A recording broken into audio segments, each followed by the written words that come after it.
Sabi nila Sunday is rest day or family day. Pero para sa amin, ito pa lang ang simula ng araw ng trabaho. Dahil Lunes hanggang Biyernes, naghahanap kami ng mga buyers o kliyente na naghahanap ng kanilang mga pinapangarap na bahay. Kaya naman, pagdating ng Sabado at Linggo, ito ang mga araw na talagang todo ang trabaho. Sa mga araw na ito, madalas kasama namin yung mga buyers sa site tripping. Inadala namin sila sa lugar kung saan itatayo ang mga bahay nila.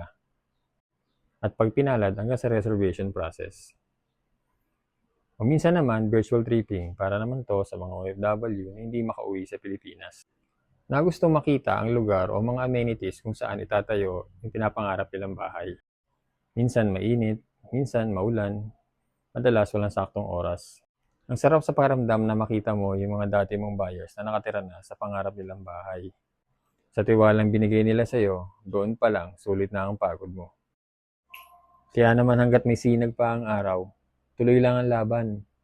Dahil walang mahirap, gagawin lahat para sa pangarap.